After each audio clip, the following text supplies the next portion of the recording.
పరిభ్రష్ట తపాతోర్వ్యాం మహాగదా ఆయుధాని చ సర్వాణి విప్రకీర్యంత భూతలే స నిరాయుధమాత్మానం యదా మేనే మహాబలః ముష్టిభ్యాం చరణాభ్యాం చ చకార కథనం మహత్. ఎప్పుడైతే రామబాణములు వక్షస్థలంలో గుచ్చుకున్నాయో వాడి చేతుల్లో ఉన్న గద కత్తి జారిపోయి వాటి దెబ్బకి కనుగుడ్లు తిరుగుడు పడుతున్నాయి. వాడికి స్పృహ తప్పుతున్నంత పరిస్థితి వచ్చింది. దాంతో ఎక్కడ లేని ఉన్మాదం పుట్టింది. రాముణ్ణి చంపుతానని మీదకొచ్చాడు. రామచంద్రమూర్తి వాయవ్యాస్త్రాన్ని ప్రయోగించి కుడి చేతిని నరికేశాడు. భుజంతో సహా కుడి భుజం తెగిపోయి కింద పడింది. ఆ కింద పడినప్పుడు దురదృష్టవశాత్తు సుగ్రీవుడి యొక్క సైన్యం, వానర సైన్యం అక్కడ దగ్గరలో ఉంది. ఆ చెయ్యి వచ్చి వాళ్ళ మీద పడిపోయింది. పడిపోవడంలో కొన్ని వేల మంది వానరులు ఆ చేతి కింద నలిగి చచ్చిపోయారు. వాడి అసాధ్యం కూలిపోని ఎటువంటి చేతులో ఎటువంటి కాళ్ళో ఎలా పుట్టాడో వాడు. వెంటనే వాడు ఊరుకోకుండా రెండో చేత్తో ఒక చెట్టుని పెకలించి పట్టుకుని వస్తున్నాడు. ఐంద్రాస్త్రంతో రెండో చేతిని భుజం వరకు నరికేశారు.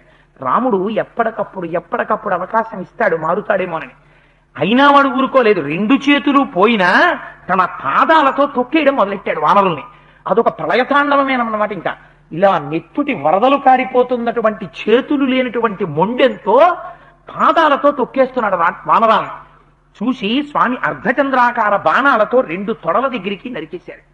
నరికేసిన తరువాత అప్పుడు శిరస్సుని ఖండించారు. ఖండిస్తే వాడి శరీరంలో సగభాగం సముద్రంలో పడిపోయింది, సగభాగం లంకాద్వారం వరకు పడిపోయింది. రెండు చేతుల కింద కొన్ని వేల మంది తెగటారిపోయారు. రామచంద్రమూర్తి యొక్క అవతార ప్రయోజనమైనటువంటి ప్రధానమైన వాటిల్లో ఒకటైన కుంభకర్ణ వధ పూర్తయిపోయింది. అయ్యా, రామాలయంలో కొబ్బరికాయ కొట్టి స్వామికి ఒక్కసారి నీరాజనం చూపించండి. అందుచేత కుంభకర్ణుడు నిహతుడైన తరువాత ఈ వార్త అంతఃపురంలోకి చేరింది రావణాసురుడి దగ్గరికి. చేరిన తర్వాత అప్పుడు వాడు ఏడ్చాడు. అయ్యయ్యో, నిద్రపోతున్న వాడిని లేపారు. లేపి నిష్కారణంగా యుద్ధానికి పంపాను. ఏ మహానుభావుడు యముణ్ణి కూడా ఓడించాడో, ఇంద్రుణ్ణి ఓడించాడో అటువంటి వాడు ఇవాళ నా తమ్ముడు ఒక మనుష్యుడు రాముడి చేతిలో నిహతుడైపోయాడు. ఇన్ని జరిగినా నిష్కారణంగా నేను ఆ కుంభకర్ణుడిని పంపాను. పంపకపోయినా బాగుండి ఉండేది అని అప్పుడు అంటాడు. తదిదిమ్మామనుప్రాప్తం విభీషణ వచశుభం యదజ్ఞానాన్మయా తస్య నగృహీతం మహాత్మనః విభీషణ వచో యాత్ కుంభకర్ణ ప్రహస్తయోః వినాశోయం సముత్పన్నో మాం వ్రీడయతి దారుణః తస్యాయం కర్మణ ప్రాప్తో విపాకో మమ శోకదః యన్మయా ధార్మిక శ్రీమాన్ సనిరస్తో విభీషణః. ఆనాడే ధర్మాత్ముడైన నా తమ్ముడు విభీషణుడు చెప్పాడు, వద్దన్నయ్య, నిలబడలేరు, నువ్వు కాదు, కుంభకర్ణుడు కాదు, మహోదర మహాపార్శ్వ, మీ అందరూ నిహతులైపోతారు, రాముడి ముందు నిలబడలేరన్నయ్య, నా మాట విను, సంధి చేసుకో అని చెప్పాడు. ధర్మాత్ముడు మహాత్ముడైన విభీషణుణ్ణి అవమానించి వెళ్ళగొట్టాను. ఆ పాపం నన్ను కట్టి కుడిపేస్తోంది. కుంభకర్ణుడు మరణించాడు. కుంభకర్ణుడు మరణించిన తరువాత ఇంకా రావణుడు ఉండి లేనివాడే. నా కుడి భుజం ఇవాళ విరిగిపోయింది అని శోకిస్తున్నాడు.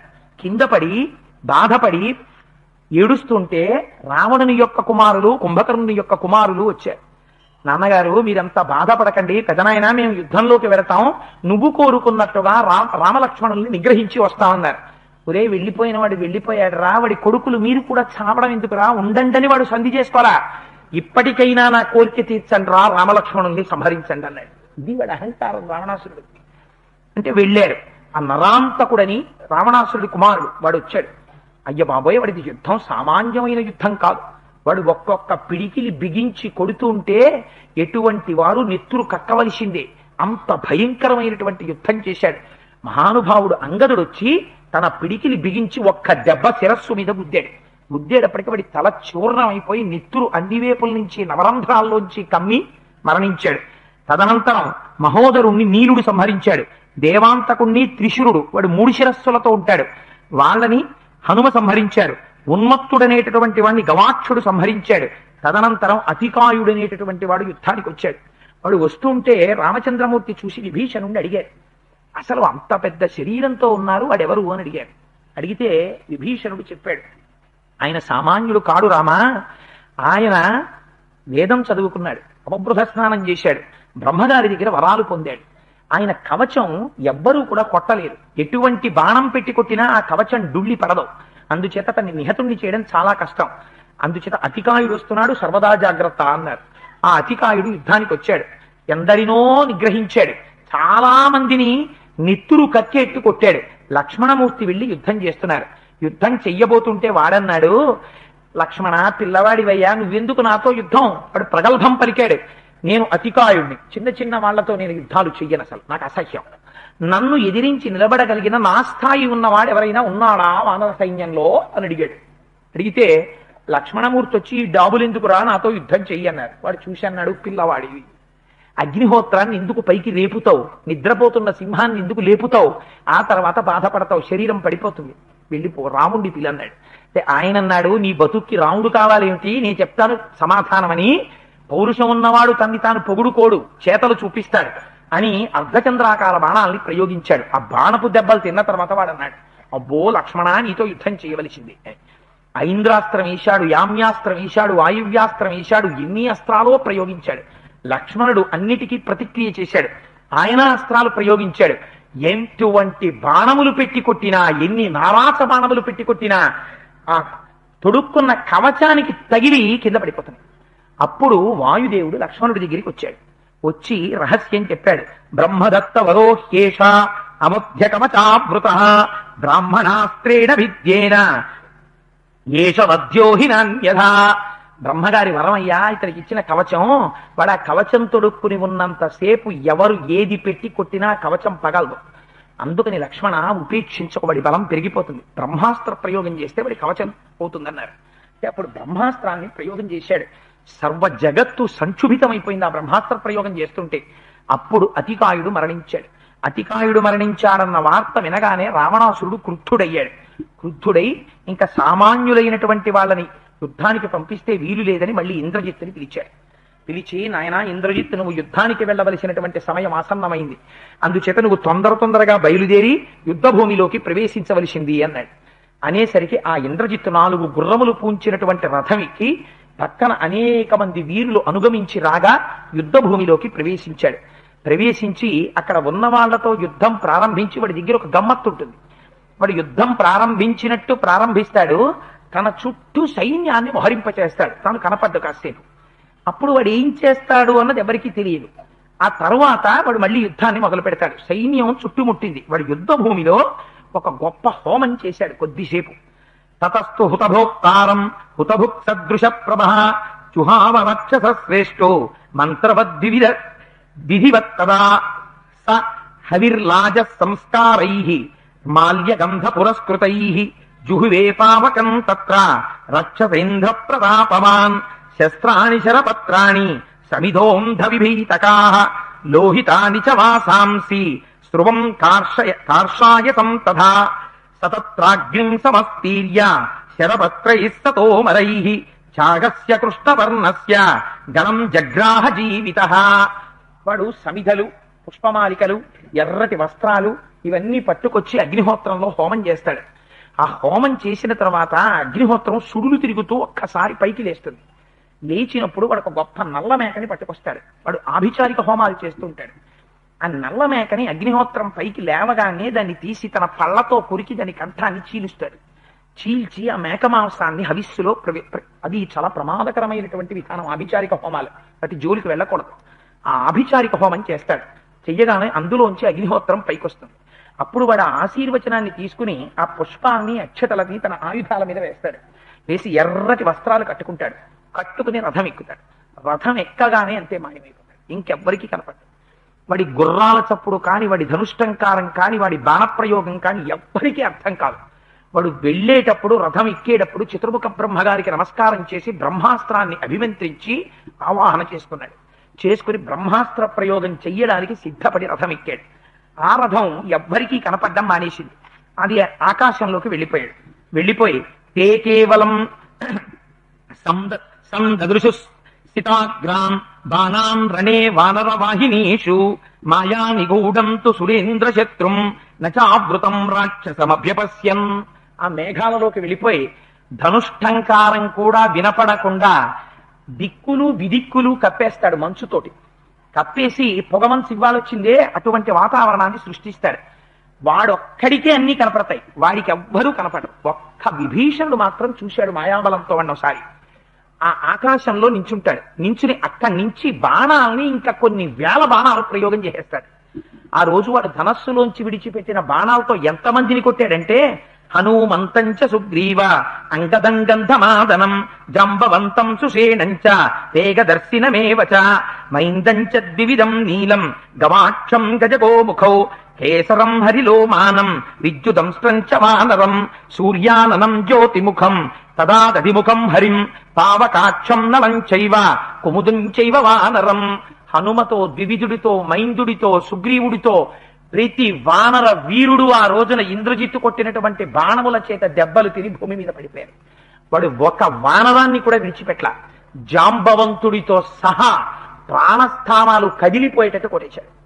కొట్టేస్తే ఇన్ని కోట్ల వానర సైన్యం బ్రహ్మాస్త్రం చేత కష్టపడి కింద పడిపోయారు. పడిపోతే వాడు పైనుంచి చూశాడు. చూసి పెద్ద నవ్వు నవ్వి రామలక్ష్మణులు అన్నాడు, ఒకసారి నాగపాశాలతో కట్టాను, విడిపించుకున్నారు. ఇవాళ బ్రహ్మాస్త్రంతో కడుతున్నాను, ఇవాళతో యుద్ధం సరి, మిమ్మల్ని సంహరిస్తున్నానని.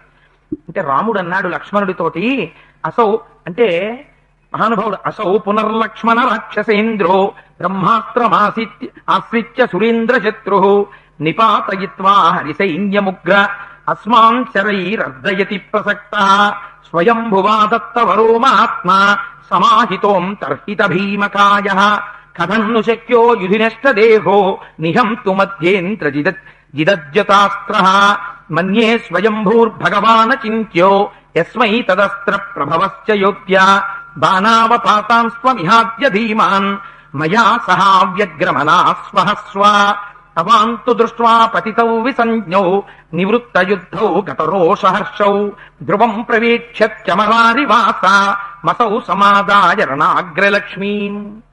ఆయన లక్ష్మణ, ఇవాళ వేరొక దారి లేదు. వాడు చతుర్ముఖ బ్రహ్మగారికి సంబంధించినటువంటి బ్రహ్మాస్త్రాన్ని అభిమంత్రించి కొడుతున్నాడు. అందుచేత బ్రహ్మాస్త్ర బంధనం చేత మొత్తం వానర సైన్యం పడిపోయింది.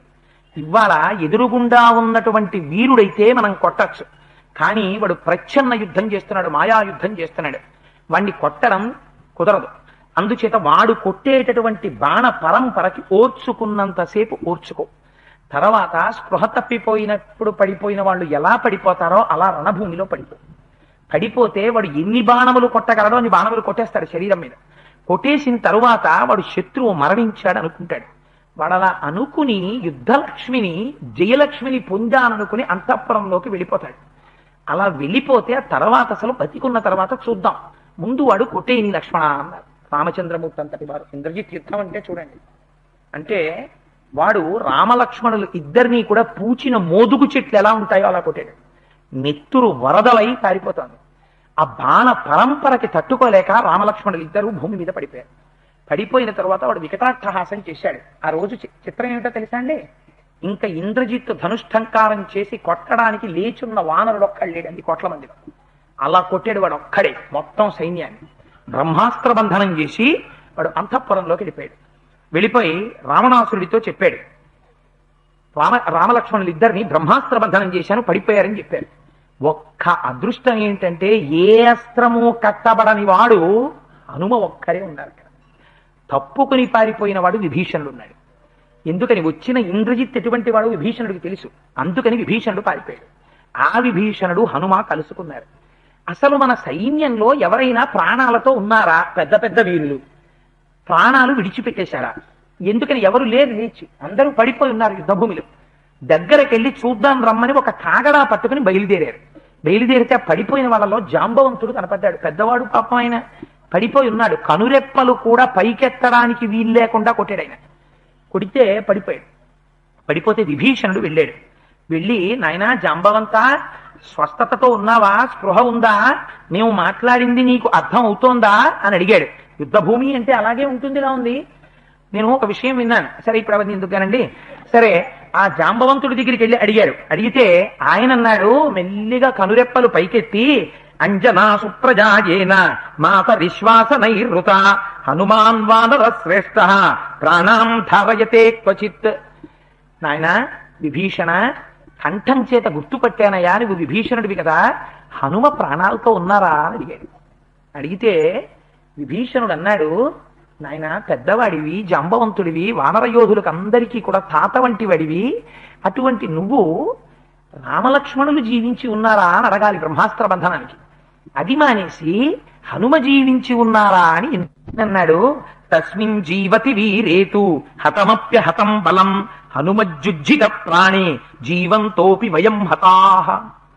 మొత్తం వానర సైన్యం అంతా మరణించని హనుమ ఒక్కరు బ్రతికుంటే మళ్ళీ వీళ్ళు బతుకుతారు. మొత్తం వానర సైన్యం బ్రతికుండని హనుమ ఒక్కరు ప్రాణాలు విడిచిపెడితే మొత్తం అందరూ వదిలిపెట్టేస్తారు. హనుమ శక్తి అంటే అదయ్యా నాకు తెలుసు. హనుమ ఉన్నారా అని అడిగాడు. అడిగితే మహానుభావుడు హనుమ, ఆయన వినయం చూడండి. ఈ మాటలు చెప్తే వేరొకడైతే అహంకరిస్తాడు. ఆయన గభాల జాంబవంతుడి పాదాలు పట్టుకుని, తాత హనుమ నీకు నమస్కరించుచున్నాడు అన్నాడు. అంటే జాంబవంతుడు అన్నాడు, నాయన నువ్వు ఒక్కడివే ఇప్పుడు మనందరినీ రక్షించగలిగిన వాడివి నువ్వే. ఆలస్యం చెయ్యకు. ఉత్తర క్షణం బయలుదేరి పర్వతం మించి ఎగిరి హిమాలయ పర్వతాల దగ్గరికి వెళ్ళాలి. ఎక్కడుందండి కాంచనలంక? 100 యోజనముల సముద్రానికి అవతల ఉంది. జాంబవంతుడు తినే అనలేదు హనుమ గురించి. అది హనుమ యొక్క వైభవం అంటే. ఎక్కడో 100 యోజనముల అవతల ఉంది కాంచనలంక. ఆ కాంచనలంక దగ్గర నుంచి బయలుదేరి ఉత్తర దిక్కున ఉన్న హిమాలయ పర్వతాల్లోకి వెళ్ళాలి. ఆ హిమాలయ పర్వతాల్లో కైలాస పర్వతానికి పక్కన ఓషధీ పర్వతం ఒకటి ఉంది.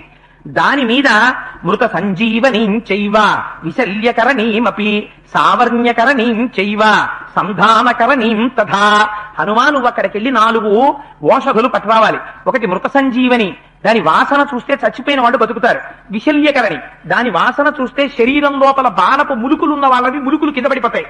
సావర్ణ్యకరణీం చైవ, సావర్ణ్యకరణి అన్న ఓషధి యొక్క వాసన పీలిస్తే గాయాల చేత రక్త ప్రవాహం బయటికి వెళ్ళిపోయి మూర్ఛ వచ్చి స్పృహ తప్పి పడిపోయినటువంటి వాళ్ళకి తెలివి వస్తుంది.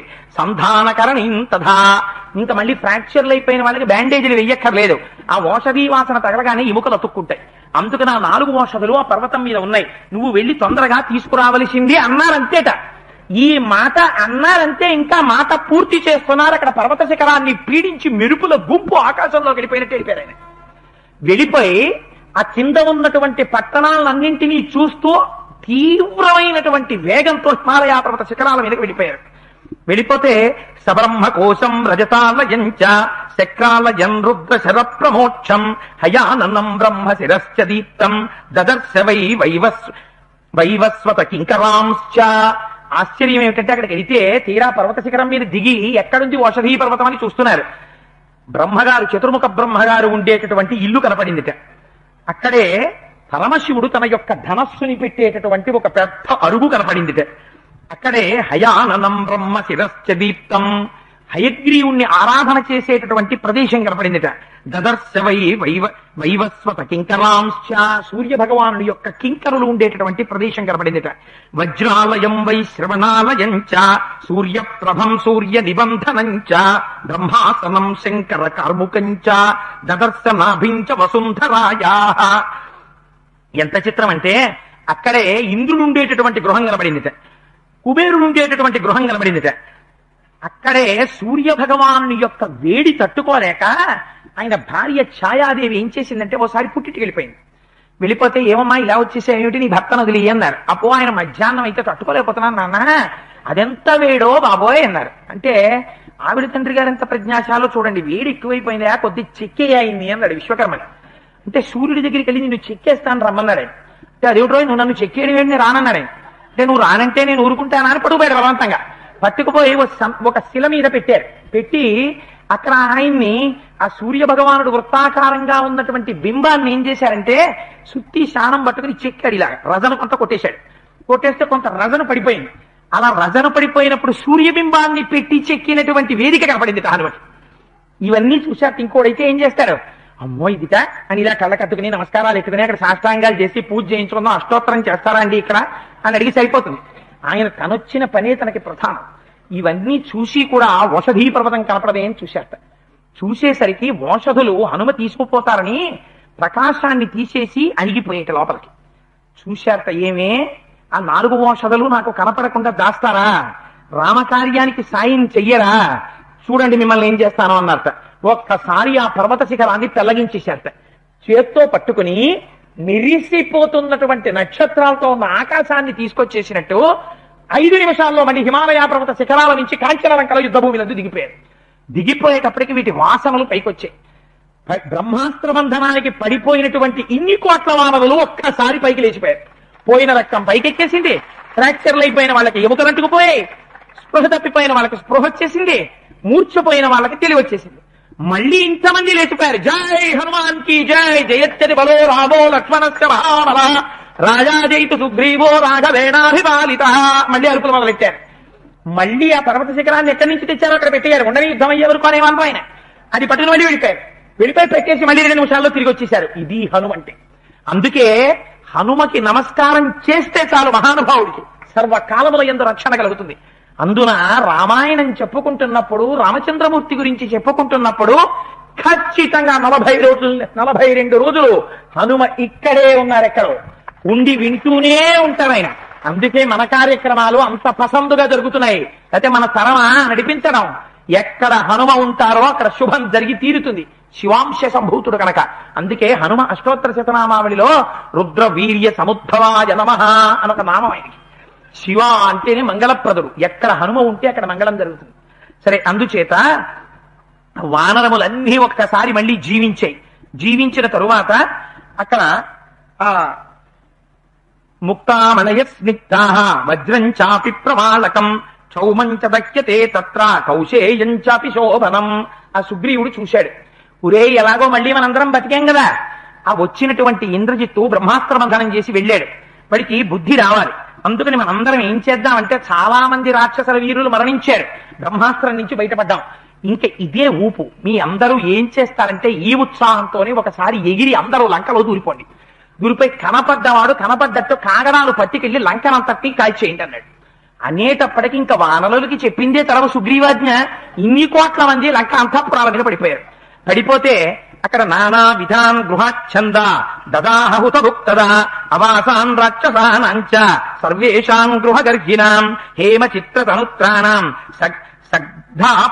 సగ్ధాంబరధారిణాం సీధుపాన చలాక్షాణం మద విస్ఫలగామినీం కాంతాలంబిత వస్త్రాణం శత్రు సంజాత మన్యునాం గదాశూలాసి హస్తానాం ఖాదతాం పిబతామపి శయనేషు మహార్హేషు ప్రసుప్తానాం ప్రియైః సహ తస్త్రాణాం గచ్చతాం తూర్ణం పుత్రానాదాయ సర్వతః తేషాం శతసహస్రాణి తదా లంకానివాసినాం అదహత్పావకస్తత్ర జజ్వాల చ పునః పునః అదహత్పావకస్తత్ర జజ్వాల చ పునః పునః.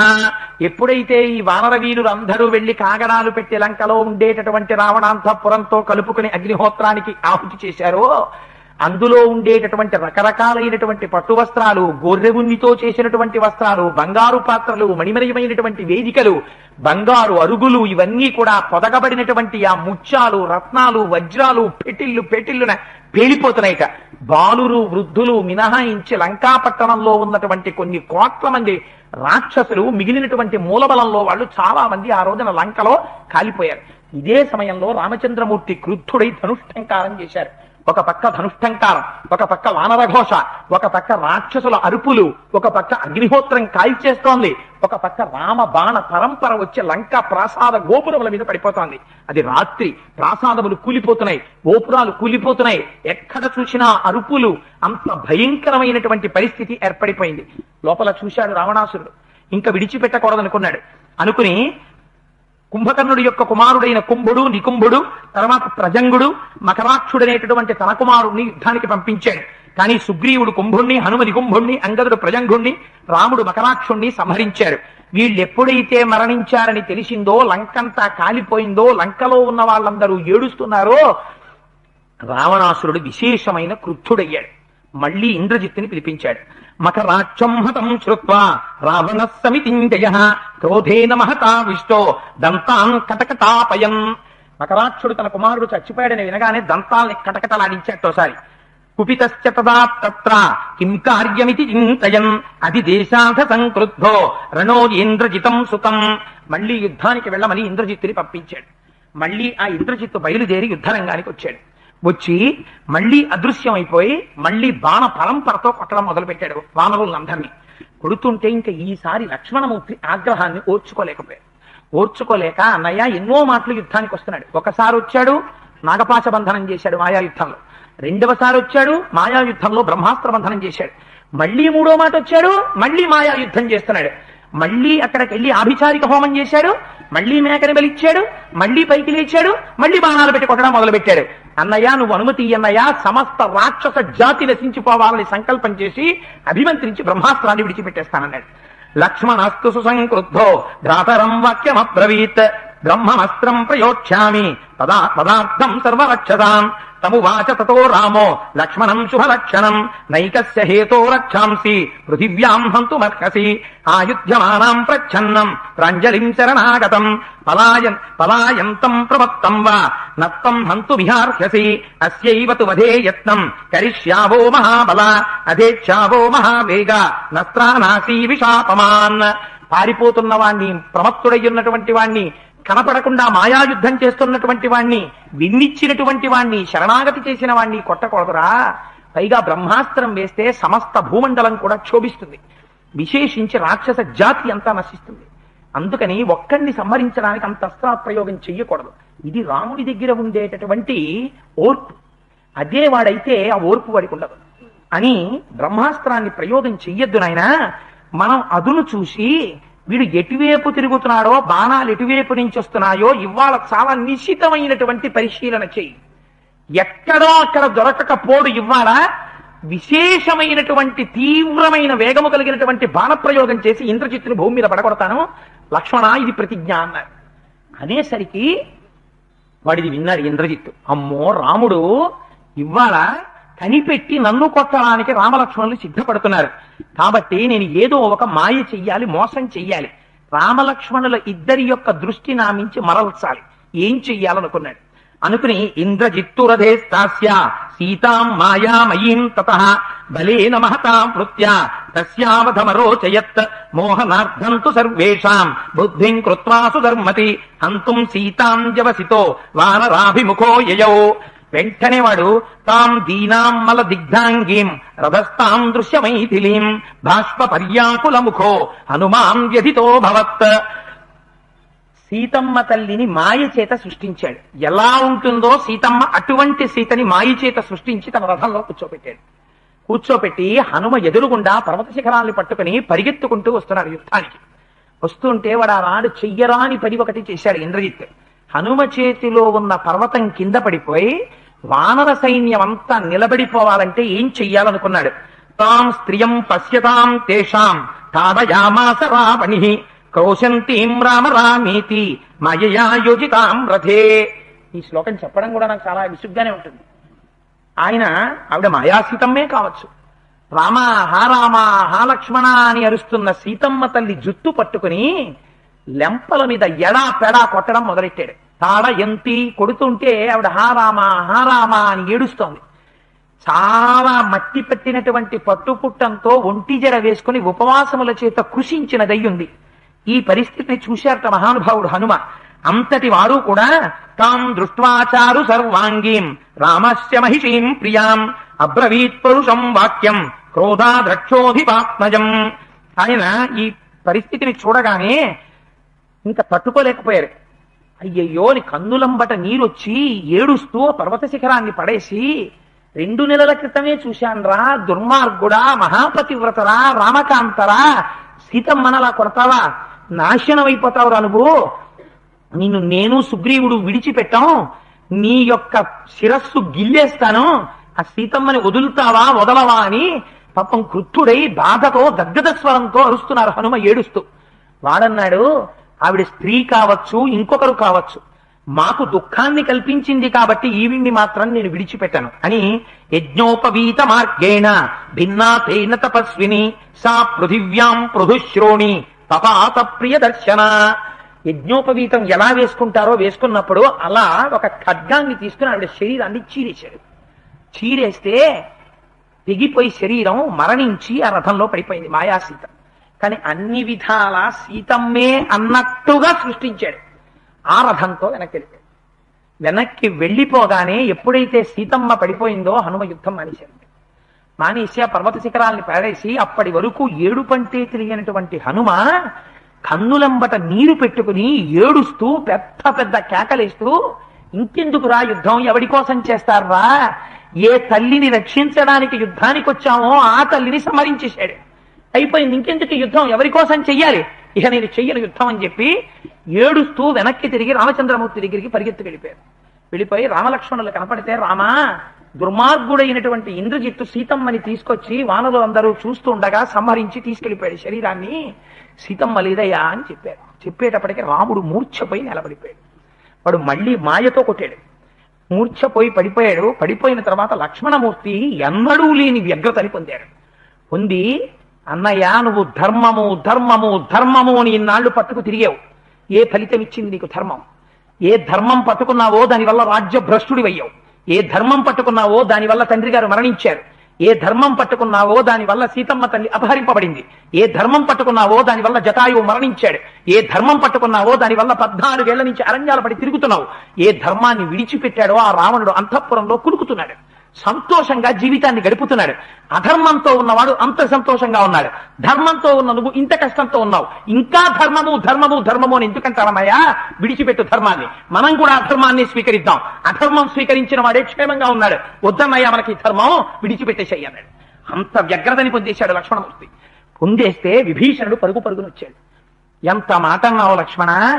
సీతమ్మ తల్లిని ఇంద్రజిత్తు సంహరిస్తే రావణాసురుడు ఊరుకుంటాడు అనుకున్నావా? ఎంతమంది చెప్పినా వాడు విడిచిపెట్టలేదు. ఇంద్రజిత్తు చంపితే ఊరుకుంటాడా? వాడు మహామాయావి.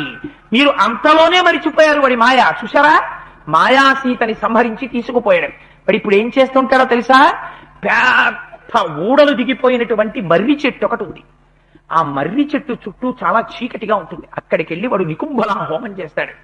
అక్కడికి వెళ్ళి వాడు నికుంభల దేవతని ఉద్దేశించి హోమాన్ని పూర్తి చేసి వాడి గుర్రం మీద, ఆయుధాల మీద అక్షతలు చల్లుకుని వాడు యుద్ధరంగంలోకి వస్తే ఇంకా మనం ఎవ్వరం కూడా వాడిని నిగ్రహించలేని సరికదా?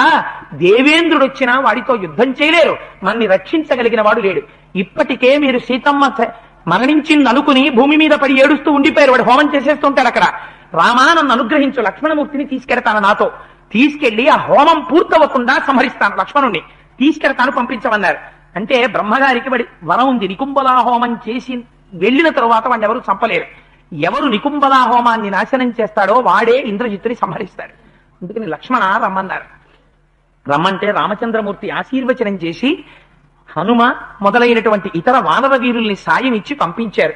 వాడు ఒక పెద్ద న్యగ్రోధ వృక్షం కింద కూర్చుని ఆ హోమం చెయ్యడం కోసమని సిద్ధపడి ఉన్నాడు. సిద్ధపడి ఉన్నటువంటి సమయంలో తీసుకుని వెళ్ళాడు మహానుభావుడిని. తీసుకెళ్తే చుట్టూ సైన్యాన్ని కాపు పెట్టాడు, ఎవరు ఆ హోమం పాడు చెయ్యకుండా. అప్పుడు ఈయన విభీషణుడు చెప్పాడు, లక్ష్మణ, నువ్వు ఒక పక్క నుంచి సైన్యాన్ని బాణాలతో కాకావికలు చెయ్యి, ఇంద్రజిత్తు కనపడతాడు. హనుమ అదే సమయంలో వెళ్లి వానర సైన్యాల్ని తుదముట్టించెయ్యాలి. రాక్షస సైన్యాల్ని తుదముట్టిస్తే వాళ్ళ హాహాకారాలు వింటాడు. విని అంతమంది అక్కడ పడిపోతుంటే తను పూజ చేస్తూ కూర్చోలేడు, లేచి రథం ఎక్కుతాడు. అప్పుడు నువ్వు కొట్టాలి అని అనేసరికి లక్ష్మణమూర్తి బాణప్రయోగం చేశారు. చెయ్యగానే సైన్యం తప్పుకుంది. తప్పుకున్న తర్వాత కనపడింది ఆ మర్రి చెట్టు. నీలజీమూత సంకాసం న్యగ్రోధం భీమదర్శనం తేజస్వీ రావణ భ్రాత లక్ష్మణాజన్య వేదయత్ ఇహోపహారం భూతానాం బలవాన్ రావణత్వజః ఉపహృత్య తతః పశ్చాత్ సంగ్రామమభివర్తతే అదృశ్య సర్వభూతానాం తతో భవతి రాక్షసః నిహంతి సమరే శత్రూన్ బధ్నాతి చ శరోత్తమైః. ఇక్కడే చేస్తాడు ఆ హోమం. ఇదిగో మర్రి చెట్టు, న్యగ్రోధ వృక్షం. ఇప్పుడు వాడు పూజకి వెడుతున్నాడు. లక్ష్మణ, వాడు పూజకి వెళ్లకుండా నిగ్రహించు అన్నారు. అనేటప్పటికి అక్కడ హనుమ అరివీర భయంకరుడై రాక్షసుల్ని మర్దించేశారు. మర్దించేస్తే ఆ రోజున హనుమ యొక్క పౌరుష పరాక్రమముల ముందు నిలబడలేకపోయింది రాక్షస సైన్యం. పెద్ద పెద్ద హాహాకారాలు చేశారు. చేసేటప్పటికి వాడు చేస్తున్న హోమాన్ని ఆపేసి ముందు హనుమని సంహరించి వచ్చి హోమం చేస్తానని రథం ఎక్కాడు. వాడికి తెలియదు లక్ష్మణుడు వచ్చాడని. వెళ్ళి ఆ రథం ఎక్కి హనుమ వైపుకి తిప్పమన్నాడు. తిప్పమని బ్రహ్మాండమైనటువంటి అస్త్రాన్ని అభిమంత్రిస్తున్నాడు హనుమ మీద ప్రయోగించడానికి. ఇప్పుడు విభీషణుడు చెప్పాడు, అభిమంత్రించి విడిచిపెట్టాడా హనుమకి ప్రమాదం వస్తుంది. అందుకని వెంటనే నువ్వు ఆ ఇంద్రజిత్తు యొక్క మనస్సుని నీ వైపుకి తిప్పని ధనుష్టంకారం చేశారు లక్ష్మణమూర్తి. ఆ టంకారధ్వనికి ఇటు చూశాడు ఇంద్రజిత్తు. చూస్తే, దుర్మార్గుడా, హనుమ మీద ఎందుకురా యుద్ధం? నీతో యుద్ధం చేయడానికి నేనొచ్చాను, పౌరుషం ఉంటే నాతో చెయ్యమన్నాడు. ఇత పూర్వం నిన్ను 2-3 సార్లు కొట్టాను, బుద్ధి లేక మళ్ళీ వచ్చావు, చూడు ఎటువంటి యుద్ధం చూపిస్తానో ఇవ్వాలని యుద్ధం చేశారు మహాప్రభో. నిజంగా అది ఇంకసలు సామాన్యమైనటువంటి యుద్ధం కాదు. విభీషణుడిని అధిక్షేపించాడు. నీ తండ్రి యందు నీ యందు పాపం ఉంది కాబట్టి నేను వచ్చేశాను రా, నీ వంటి వాడిని ఆశ్రయించి ఉండకూడదు, నీకేం తెలుసు ధర్మం గురించి అని విభీషణుడు అడిగాడు. అడిగిన తరువాత బ్రహ్మాండమైనటువంటి యుద్ధం జరుగుతోంది. అటువంటి యుద్ధం జరుగుతుంటే ఎన్నాళ్ళు చేశారో తెలుసా అండి? ఏకాదశి, ద్వాదశి, త్రయోదశి 3 పగళ్ళు 3 రాత్రులు లక్ష్మణమూర్తి భూమి మీద నిలబడి కొడుతూనే ఉన్నారు. అలాగా కొడుతుంటే ఆఖరికి సారథిని కొట్టారు 3వ రోజున. అంటే వాడి పౌరుషం చూడండి. కొడితే అప్పుడు వానరులందరూ ఒక కుమ్మడిగా వెళ్ళి వాడి యొక్క ఆ గుర్రాలను కొట్టారు. కొట్టే లోపల వాడు ఒక చేత్తో సారథ్యం చేసుకుంటూ ప్రతిద్వంద్వి వైపు కెడుతూ తిరుగుతూ యుద్ధం చేస్తున్నాడు వాడు. అటువంటి సమయంలో లక్ష్మణమూర్తి ఒంట్లోంచి నదులు ప్రవహించినట్టు ప్రవహిస్తోంది రక్తం. సామాన్యమైన యుద్ధం చెయ్యలా మహానుభావులు రామలక్ష్మణులు మన రక్షించడానికి. రామాయణం అంటే రావణ సంహారం అంటే మాటలు కాదు. అందుచేత ఋషయ పితరో దేవా గంధర్వో గరుడో రగా శతక్రతుం పురస్కృత్య రరక్షతుర్ లక్ష్మణం రణే. ఆ పితృదేవతలు, దేవతలు మొదలైనటువంటి వాళ్ళు, గంధర్వులు, గరుడులు, ఉరగులు అందరూ కూడా లక్ష్మణమూర్తిని రక్షిస్తున్నారు. ఇంతలోగా ఇంద్రాస్త్రం వేశాడు, యామ్యాస్త్రం వేశాడు, పావకాస్త్రం వేశాడు, పాశుపతాస్త్రం వేశాడు. ఎన్ని అస్త్రాలు వేయాలో అన్ని అస్త్రాలు వేశాడు. వేటికి ఇంద్రజిత్తు లొంగట్లేదు. అప్పుడు విభీషణుడు ఒక మాట చెప్పాడు. ఆయన పౌరుషం పెరిగిపోతోంది ఇంద్రజిత్తుది. మహానుభావ లక్ష్మణ, ఇక ఉపేక్షించకు, ఏదో ఒకటి చేసి ఇంద్రజిత్తుని సంహరించేయమన్నాడు. అప్పుడు 2 కోరలు కలిగినటువంటి పావు లాంటి తీవ్రమైన బాణాలను ఒకదాన్ని తీశారు. దాన్ని అభిమంత్రించారు. ఆ వింటినారికి తొడిగారు. ధనుర్వేదంలో ఎన్ని అస్త్రాలున్నాయో అన్ని మంత్రములు వేసి బాణప్రయోగం చేశారు. ఇంద్రజిత్తు మరణించలేదు. ఇప్పుడు ఒక విచిత్రమైన శ్లోకాన్ని చదివారు లక్ష్మణమూర్తి. ధర్మాత్మా సత్యసంధస్య రామో దశరథిర్యది పౌరుషేచా ప్రతిద్వంద్వ శరైనం జహిరావిణిం అన్నారు. మా అన్న రామచంద్రమూర్తి ధర్మాత్ముడైతే, మా అన్న రామచంద్రమూర్తి సత్యసంధుడైతే, సత్యసంధస్య రామో దశరథిర్యది, రాముడు దశరథ మహారాజు గారి కొడుకే అయితే, దశరథిర్యది పౌరుషేచ ప్రతిద్వంద్వ, మా అన్నయ్య పౌరుషం ఉన్నవాడైతే నా ఎదురుగుండా నిలబడినటువంటి ప్రతిద్వంద్వి అయిన ఇంద్రజిత్తు నిగ్రహింపబడుగాక అని బాణప్రయోగం చేశారు. ఆ బాణం వెళ్లి కంఠానికి తగలగానే కుండలములతో కిరీటముతో ఉన్నటువంటి శిరస్సు శరీరం నుంచి విడివడి ఇంద్రజిత్తు యొక్క శిరస్సు కింద పడిపోయింది. అందుకని దీన్ని రామాయణానికి మూలమంత్రము అని పిలుస్తారు.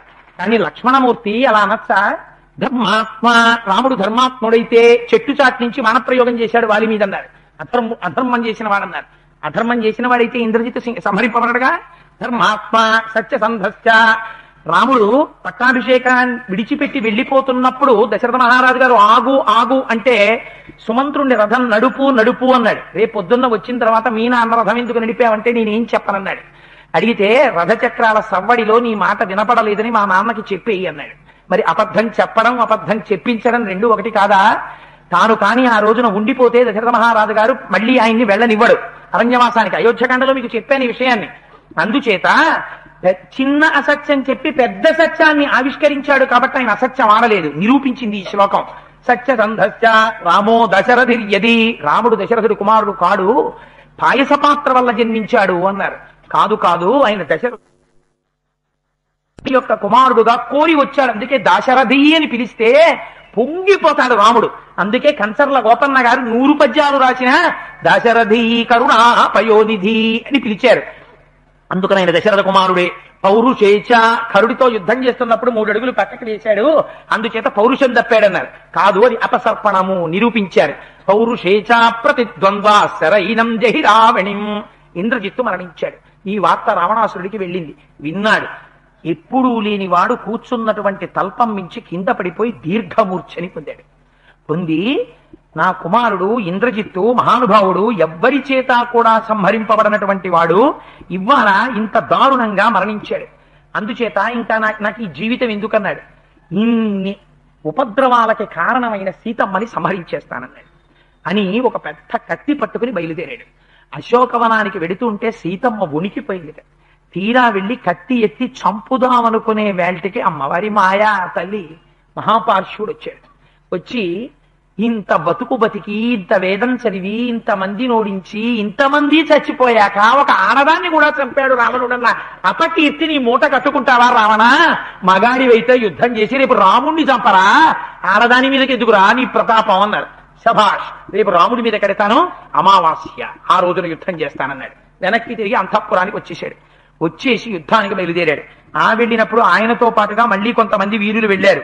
విరూపాక్షుణ్ణి, మహోదరుణ్ణి సుగ్రీవుడు చంపాడు, మహాపార్శ్వుణ్ణి అంగదుడు చంపాడు. రామరావణ యుద్ధం బ్రహ్మాండంగా జరుగుతోంది. కృతాన్యేన సుఘోరాణి రామేణ రజనీచరాః రణే రామస్య దదృశు కర్మాణ్య సుకరాణి చ చాలయంతం మహానీకం విధమంతం మహారథాన్ దదృశుస్తు న వై రామం వాతం తవనగతం యథా చిన్నం భిన్నం శరీర్దగ్ధం ప్రభగ్నం శస్త్రపీడితం బలం రామేణ దదృశు నరామం శీఘ్రకారిణం ఇది తే రాక్షసాః సర్వే రామస్య దదృశాన్ రణే అన్యోన్యం కుపితా జఘ్నో సాదృశ్యాద్రాఘవస్యతే. ఆనాడుట మహానుభావుడు కొన్ని కోట్ల మంది రాక్షసులు మొహరిస్తే ఇలా ధనస్సు పట్టుకునే అలవాటున్న రామచంద్రమూర్తి మండలాకారంగా ఇలా తిప్పారట. తిప్పితే లోపల నుంచి కోర్కెలు పుట్టిస్తున్నటువంటి జీవాత్మ ఎలా కనపడదో అలా బాణపు దెబ్బలు తగులుతున్నాయిట. తొండాలు తెగిపోతున్నాయి, కుంభస్థలాలు తెగిపోతున్నాయి, ఏనుగులు పడిపోతున్నాయి, గుర్రాలు పడిపోతున్నాయి, బాణాలు తగిలి కొన్ని లక్షల మంది రాక్షస సైన్యం పడిపోతోంది. రాముడు మాత్రం కనపట్టలేదు. అగ్నిచక్రం తిరిగితే ఎలా తిరుగుతుందో అలా మండలాకారంగా ధనస్సు పట్టుకుని వృత్తాకారంగా తిరుగుతూ కోట్ల కోట్ల బాణ పరంపరని కొట్టేటొక్కటే. అన్ని కోట్ల మందిని ఒక్క రామచంద్ర ప్రభువు నిహతుల్ని చేసి పడగొట్టాడు. రోజున పడగొడితే అంతటి రావణాసురుడు తెల్లబోయాడు ఆ యుద్ధాన్ని చూసి. అప్పుడు కింద నిలబడి ఈయన యుద్ధం చేస్తున్నారు, రథంలో నిలబడి రావణాసురుడు యుద్ధం చేస్తున్నాడు. ఇంత యుద్ధానికి ఇన్ని ఇంటి గుట్లు బయట పెట్టిన వాడు విభీషణుడిని కోపం వచ్చి శక్తి అనబడేటటువంటి అస్త్రాన్ని తీసి దాన్ని బ్రహ్మగారు ఇచ్చారు. ఆ శక్తిని ప్రయోగిస్తున్నాడు విభీషణుడి మీదకి. ప్రయోగిస్తుంటే అది కాని తగిలితే విభీషణుడు మరణిస్తాడు. అది 8 గంటలు మోగుతూ వస్తుంది ఆకాశంలో. అది చూశాడు లక్ష్మణమూర్తి. విభీషణుడి మీదకి వేస్తున్నాడని ధనస్సుకి బాణాన్ని సంధించి ఆయన చేతి మీద కొట్టాడు, రావణాసురుడి చేతి మీదకి. వ్యగ్రత పొందాడు. విభీషణుడి మీదకి వేద్దాం శక్తి అనుకుంటే నా మీద బాణం వేశావు కనుక నీ మీద వేస్తున్నానని ఆ శక్తిని ప్రయోగం చేశాడు. ఆ శక్తి వచ్చి లక్ష్మణమూర్తి యొక్క వక్షస్థలంలోంచి దూసుకుపోయింది. వెంటనే భూమి మీద పడిపోయాడు, మూర్ఛపోయి. పడిపోగానే గబగబా హనుమ మొదలైన వారు ఎత్తి తీసుకెళ్లి రామచంద్రమూర్తి దగ్గర పెట్టారు. ఇంత యుద్ధం చేస్తున్న రాముడు చాలా ఆగ్రహం వచ్చి చండ ప్రచండమైన యుద్ధం చేసి ఒక మాట అన్నాడు, నా చేతిలోంచి ధనస్సు జారిపోతోంది, బాణాలు సంధించలేకపోతున్నాను, మంత్రములు జ్ఞాపకానికి రావడం లేదు. దేశే దేశే కలత్రాణి దేశే దేశే చ బాంధవాః తంతు దేశం న పశ్యామి యత్ర భ్రాతా సహోదరః. ఏ దేశానికి వెళ్ళినా భార్య దొరుకుతుంది, మళ్ళీ ఏ దేశానికి వెళ్ళినా మళ్ళీ భార్య వైపు బంధువులు దొరుకుతారు, మామూలు బంధువులు దొరుకుతారు. తోడ పుట్టిన వాడన్న మాత్రం జీవితంలో ఒక్కసారే వస్తాడు కలిసి. ఆ జన్మకి ఆ శరీరంతో ఉండగా ఆ తోడ పుట్టిన వాళ్ళు అని పరిచయం చేయడం, ఈవిడ మా అక్కయ్య అండి, ఈవిడ మా చెల్లండి, ఈయన మా తమ్ముడండి, ఈయన మా అన్నగారండి అని నువ్వు చెప్పుకోగలిగింది నీ తోడ పుట్టినవాడు కనుక పెద్దవాడిని చూడగానే కాళ్ళకి దండం పెట్టేది. వాడు ఎంత ఆఫీసర్ అయినా నీకన్నా చిన్నవాడు కనుక ఒరేయ్ అని స్వతంత్రంగా పిలిచేది. ఒక అమ్మ కడుపులోంచి వచ్చిన ఒక తల్లిదండ్రుల బిడ్డలమన్నటువంటి ఆ ఆప్యాయత జీవితంలో ఒక్కసారి. ఇంకా మళ్ళీ తోడ పుట్టిన వాళ్ళన్న వాళ్ళు మాత్రం వేరొక చోట దొరకరిక. అందుకని నాకు లక్ష్మణుడు ఎలా వస్తాడు, అందుకని నేను కోదండం పట్టలేకపోతున్నానన్నారు. ఈ మాట వినగానే రామా నువ్వు బెంగ పెట్టుకోకు, లక్ష్మణుడిని ఎలా బతికించుకోవాలో నాకు తెలుసు అన్నారంతే. మళ్ళీ ఆకాశంలో వెలుగులు కనబడ్డాయి. వెళ్ళిపోయారు హనుమ మళ్ళీ హిమవత్ పర్వతానికి. వెళ్ళిపోయి మళ్ళీ విశల్యకరణి సంజీవకరణి ఉన్నటువంటి పర్వతాన్ని మళ్ళీ పెళ్లగించారు, మళ్ళీ పట్టుకొచ్చేశారు. ఆ వాసన తగలగానే సుషేనుడు తీసి ఆ ఓషధుల్ని ముక్కులో పిండేది లక్ష్మణుడికి. వెంటనే ఆ బాణపు ములుగులు బయటపడిపోయి మళ్ళీ ఉత్సాహంతో లేచి ఏడు రావడం అని మళ్ళీ లేచారు కోదండం పట్టుకుని. లేవగానే రామచంద్రమూర్తి నేను యుద్ధం చేస్తానని బయలుదేరారు. పైన దేవతలందరూ వచ్చి నిలబడ్డారు. ఇంద్రుడి యొక్క రథం ఉంది, దాన్ని మాతలి అనబడేటటువంటి సారథి నడుపుతూ ఉంటారు. ఆ ఇంద్రుడు చూశాడు పైనుంచి. చూసి దీప్త పావక సంకాశై శరై కాంచన భూషణై నిర్భిభేదరణే రామో దశగ్రీవం సమాహితం భూమౌ స్థితస్య రామస్య రథస్య చ రాక్షసః న సమం యుద్ధమిత్యాహు దేవ గంధర్వ దానవాః. వాళ్ళు అనుకున్నారట, దుర్మార్గుడు దుష్టాత్ముడు రావణుడు రథంలో నిలబడి యుద్ధం చేస్తున్నాడు. మహానుభావుడు విష్ణువాంశ సంభూతుడు రామచంద్రమూర్తి నేల మీద నిలబడి భూమి మీద నిలబడి యుద్ధం చేస్తున్నారు. అందుచేత ఈయనకి రథాన్ని కల్పించాలి అనుకున్నారట. అనుకోగానే ఇంద్రుడు తన సారథి మాతలిని పిలిచాడు. తత కాంచన చిత్రంగా కింకిణీశతభూషిత తరుణాదిత్య సంకాశో వైఢూర్యమయ కూబర సదస్వై కంచనా పీడై యుక్త శ్వేత ప్రకీర్ణకై హరిభిః సూర్య సంకాశైర్ హేమమాజాల విభూషితై అబ్రవీచ్చ తదా రామం సప్రతోదో రథే స్థితః ప్రాంజలిర్మాతలిర్వాక్యం సహస్రాక్షస్య సారథి సహస్రాక్షేణ కాకుస్థ రథోజం విజయాయతే దత్తస్తవ మహాసత్వ శ్రీమన్ శత్రు నివర్షణ ఇదమైంద్రం మహచ్ఛాపం కవచం చాగ్ని సన్నిభం శరాశ్చాదిత్య సంకాశ శక్తిశ్చ విమలాసిత ఆరుహ్యేమం రథం వీర రాక్షసం జహి రావణం మయా సారథినా రాజన్ మహేంద్ర ఇవ దానవాన్. స్వామి రామ, ఇదిగో ఇంద్రుడు పంపించాడయ్యా ఈ రథాన్ని. దీనికి ఆకుపచ్చని గుర్రాలు కట్టుంటాయి. పూర్తిగా కాల్చినటువంటి బంగారంతో నిర్మింపబడినది. రత్నాల జాలుతో కూడుకుని ఉంటుంది. ఇందులో అక్షయబాణ తూణీరాలుంటాయి. ఇంద్రుడు పట్టుకునేటటువంటి గొప్ప ధనస్సు ఉంటుంది. రామా, మీరు ఈ రథాన్ని ఎక్కండి, నేను మీకు సారథ్యం చేస్తాను.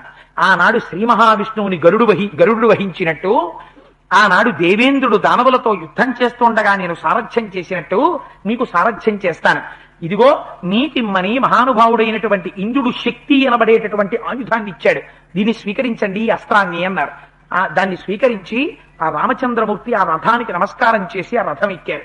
ఎక్కి రామరావణ యుద్ధం ప్రారంభమైంది. చండ ప్రచండమైన యుద్ధం జరుగుతోంది. రావణుడు రామచంద్రమూర్తి యొక్క వేగాన్ని తట్టుకోలేకపోయాడు. ఆయన కొడుతుంటే బాణాలని దగ్గరికి వస్తున్న మేఘాల్ని పెనుగాలి కొట్టినట్టు కొన్ని ధనస్సుల దూరం వెనక్కిపోతున్నాడు ఆయన బాణ పరంపర తట్టుకోలేక. కానీ సామాన్యమైన యుద్ధం కాదు, కొన్ని వేల బాణాలతో రాముణ్ణి కప్పేశాడు. ఆకాశం చిమ్మ చీకటైపోయింది. గాఢాంధకారం పగటిపూట. ఎందుకని అటువైపు నుంచి ఆయన వేస్తున్నాడు, ఇటువైపు నుంచి ఈయన వేస్తున్నాడు. ఆ బాణ పరంపర కప్పేసి ఆకాశం చీకటైపోయింది. పర్వతములు గూర్నిళ్ళే, నదులు క్షోభించాయి, సముద్రాలు కలత చెందాయి, ప్రాణులన్నీ ఊపిరి తీసుకోవడం మానేశాయి. రాముడు అన్నారు, ఇక మీరెవరు యుద్ధం చెయ్యకండి, రాముడో రావణుడో మీరు అలా చూడండి అంతే, ఇంకా నిలబడన్నారు. రాక్షసులు నిలబడిపోయారు, వానరులు నిలబడిపోయారు. చండ ప్రచండమైనటువంటి యుద్ధం జరుగుతోంది ఇద్దరి మధ్య. రామచంద్రమూర్తి మీదకి వాడు శక్తి అనబడేటటువంటి ఆయుధాన్ని విడిచిపెట్టాడు. విడిచిపెడితే గంటలు మోగుతూ వచ్చేస్తుంటే రామచంద్రమూర్తి అనుకున్నారు, ఈ రథం ఎక్కిన తరువాత లక్ష్మణుడు బతికిన తరువాత నాకు విపరీతమైన ఆనందం కలుగుతోంది. ఎక్కడెక్కడి అస్త్రశస్త్రాలు నాకు జ్ఞాపకానికి వస్తున్నాయి, ఉత్సాహం పొటమరిస్తోంది, నాకు శుభశకనములు కనపడుతున్నాయి. కాబట్టి రావణుడిని నిగ్రహిస్తాననుకున్నారు. ఇంద్రుడిచ్చినటువంటి శక్తిని ఈయన ప్రయోగించారు. ఇద్దరి యొక్క శక్తులు ఆకాశంలో కొట్టుకుని నిర్వీర్యమై కింద పడిపోయాయి. వెంటనే రామచంద్రమూర్తి బాణ పరంపర కొట్టేశారు. కొట్టేటప్పటికి ఇంకా రావణుడు తట్టుకోలేకపోయాడు ఆ వేగాన్ని. చేతిలో ధనస్సు విరిగిపోయింది. అటువంటి సమయంలో సారథి రథాన్ని దూరంగా తీసుకెళ్లిపోయాడు. యుద్ధభూమి నుంచి దూరంగా తీసుకెళ్లి నిలబెట్టేశాడు రాముడికి దొరకకుండా.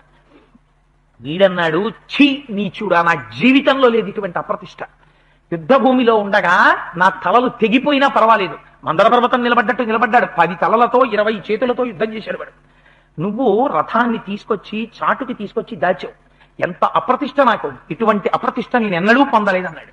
నువ్వు శత్రువుల దగ్గర లంచం పుచ్చుకున్నావు, నిజం చెప్పు, అందుకేనా తీసుకొచ్చి నన్ను అవమానించావు అన్నాడు.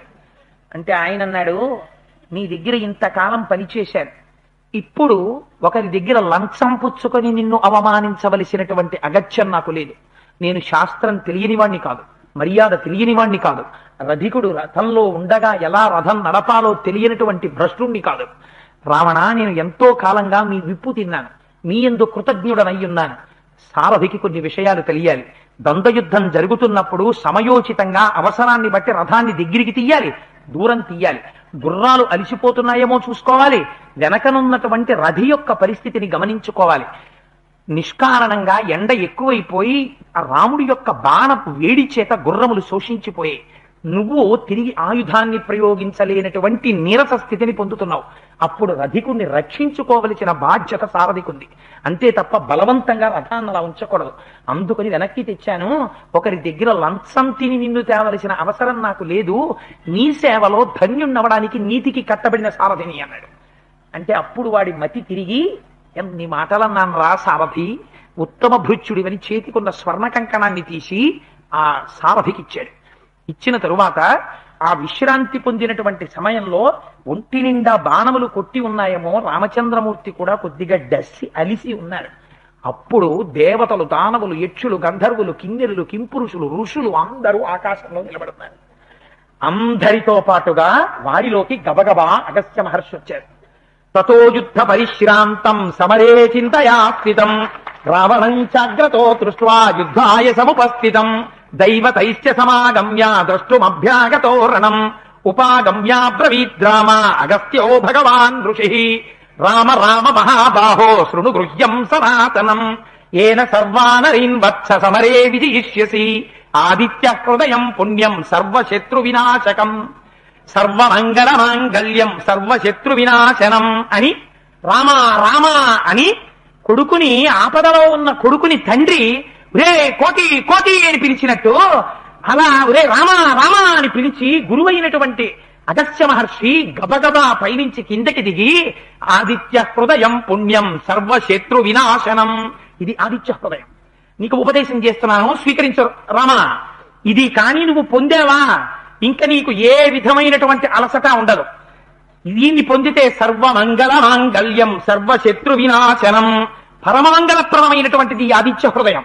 దీన్ని విన్నంత మాత్రం చేత, చదివినంత మాత్రం చేత ఎక్కడుండు కాంతారేషు భయేషు చ, నీకు భయం కలిగినప్పుడు అరణ్యంలో ఉన్నా సరే ఎప్పుడు భయం వేసినా ఆదిత్య హృదయం చదివేసుకోవచ్చు, అంత రక్ష చేస్తుంది. అటువంటి మహామంత్రాన్ని నీకు ఉపదేశం చేస్తున్నాను. అందులో నమక చమకాలు కూడా ఉన్నాయి. అదే సమయంలో శరమ చెప్పింది కాబట్టి సీతమ్మ తల్లి అక్కడ సూర్య భగవాను ఉపాసన చేస్తోంది. అందుకే పొద్దున మీరందరూ చదివారు, నమ పూర్వాయ గిరయే పశ్చిమే గిరయే నమః జ్యోతిర్గణానాం పతయే దినాధిపతయే నమః జయాజ జయభద్రాజ హర్యశ్వాజ నమో నమః నమ ఉగ్రాయ వీరాజ సారంగాయ నమో నమః నమ పద్మ ప్రబోధాయ మార్తాండాయ నమో నమః అని ఆ ఆదిత్య హృదయాన్ని అగస్త్య మహర్షి దిగి ఉపదేశం చేశారు. ఏతత్ త్రిగుడితిం జప్త్వా యుద్ధేషు వినీష్యసి అస్మిన్ క్షణే మహాబాహో రావణం తం వధిష్యసి. ఈ ఆదిత్య హృదయాన్ని చదువు, రావణుడు నిహతుడైపోతాడు నీ చేతిలో. ఎక్కడ లేని పౌరుషం పుట్టేస్తుంది, ఉత్సాహం పుట్టేస్తుంది. రామ ఈ ఆదిత్య హృదయం చదువు అని ఉపదేశం చేశారు. దాని చేత రామచంద్రమూర్తి విశేషమైన ఉత్సాహాన్ని పొంది 10 తలలు తెంచేయడానికి సిద్ధపడుతున్నారు. పరమోత్సాహంగా ఉన్నారన్న దగ్గర ఇవాల్టి ఉపన్యాసాన్ని పూర్తి చేస్తాను. ఎందుకంటే ఆదిత్య హృదయోపదేశం దగ్గరికి వచ్చేసాం కాబట్టి. నిన్నటి రోజు మనం కార్యక్రమాన్ని పూర్తి చేసుకునేసరికి ఒక మాట చెప్పుకున్నాం. ఆ యుద్ధంలో రావణాసురునికి సారథ్యం వహిస్తున్నటువంటి సారథి అలిసిపోయినటువంటి రధికుడికి కొంతసేపు విశ్రాంతి కల్పించడం కోసమని యుద్ధభూమి నుంచి రథాన్ని మరల్చి దూరంగా తీసుకెడితే ఆ సారథిని అధిక్షేపించి రావణాసురుడు నిందిస్తే ఆయన తిరిగి సమాధానం చెప్తూ, నేను లంచముల కోసం ఆశపడిన వాడినో లేకపోతే నీతి తెలియని వాడినో శాస్త్రమునకు దూరముగా ప్రవర్తించిన వాడనో కాను, నీవు అలిసిపోయావు, అశ్వములు అలిసిపోయాయి, ప్రతిద్వంద్వి తీవ్రమైనటువంటి వేగాన్ని పుంజుకుని ఉన్నాడన్న కారణం చేత నీకు కొంతసేపు విశ్రాంతిని కల్పించాలన్న సదుద్దేశ్యంతో రథాన్ని పక్కకి మళ్లించానని చెప్తే ప్రీతి చెందినటువంటి రావణాసురుడు తన చేతికున్నటువంటి స్వర్ణ కంకణాన్ని తీసి సారథికి బహూకరించాడు. అదే సమయంలో అంతటి రామచంద్రమూర్తి అవతార ప్రయోజనం రావణ కుంభకర్ణ వధ. మనుష్యుల యొక్క జీవితానికి ఆదర్శంగా తాను నడిచి చూపించడం, రామరాజ్యంగా 11,000 సంవత్సరాలు రాజ్య పరిపాలన చెయ్యడం. అటువంటి రామచంద్రమూర్తి అంతటి వారు రావణాసురుడి యొక్క అస్త్రశస్త్ర బలాన్ని చూసి ఇంతటి దివ్యమైనటువంటి బలమున్న ఈ రావణాసురుణ్ణి ఎలా నిగ్రహించడమని అంతటి రామచంద్రమూర్తి కూడా కొంచెం నిరుత్సాహానికి లోనయ్యి తీవ్రమైనటువంటి ఆలోచన చేస్తున్నటువంటి దశలో అగస్త్య మహర్షి వచ్చి ఆదిత్య హృదయాన్ని ఉపదేశం చేసినటువంటి సంఘటన దగ్గర నిన్నటి మనం రోజున ఆగి ఉన్నాం. అయితే ఒక పక్క ఆదిత్య హృదయం రామచంద్రమూర్తికి ఉపదేశం జరిగింది, ఒక పక్క రావణాసురుడు విశ్రాంతి తీసుకున్నాడు. వేరొక వైపు లంకాపట్టణంలో ఉన్నటువంటి ప్రజలందరికీ రాజు మీద ఎంత వైముఖ్యం ఏర్పడిందంటే వాళ్ళు అనుకుంటారు, కథం శూర్పణకా వృద్ధ కరాళా నిర్ణతోదరి అససాదవనీ రామం కందర్పమివ రూపిణం సుకుమారం మహాసత్వం సర్వభూత హితేరతం తం దృష్ట్వా లోక నింద్యాస హీనరూపా ప్రకామిత కథం సర్వగుణైర్హీన గుణవంతం మహౌజసం సుముఖం దుర్ముఖీ రామం కామయామాస రాక్షసి జనస్యాస్యల్పభాగ్యత్వ దలినీ శ్వేతమూర్ధజ అకార్యమపహాస్యంచ సర్వలోక విగర్హితం. ఆ రావణాసురుని యొక్క చెల్లెలైనటువంటి శూర్పణక చుట్టంతా తెల్లబడిపోయింది, వృద్ధురాలైపోయింది, ఒళ్ళు ముడతలు పడిపోయింది, భయంకరమైనటువంటి స్వరూపాన్ని పొందింది, వికృతమైనటువంటి స్వరూపంతో ఉంటుంది, జారిపోయినటువంటి కడుపు కలిగినటువంటిది, వికృతమైనటువంటి ఆకారము కలిగినది, కఠినమైన మాట కలిగినటువంటిది. అటువంటి శూర్పణక అంతటి అందగాడు కందర్పమివ రూపిణం అంటారు. మన్మధుడితో సమానమైనటువంటి ఆకృతిని కలిగినటువంటి రామచంద్రమూర్తి అంత మధురముగా మాట్లాడగలిగినవాడు, అటువంటి సౌందర్య రాశి, చక్కటి నడువడి కలిగినవాడు, సర్వకాలములయందు ధర్మమును అనుష్ఠానము చేసేటటువంటి వాడు. ఆ రాముణ్ణి ఏ ముఖం పెట్టుకుని కామించి రాముణ్ణి పొందాలన్న కోరిక ఎలా కలిగింది?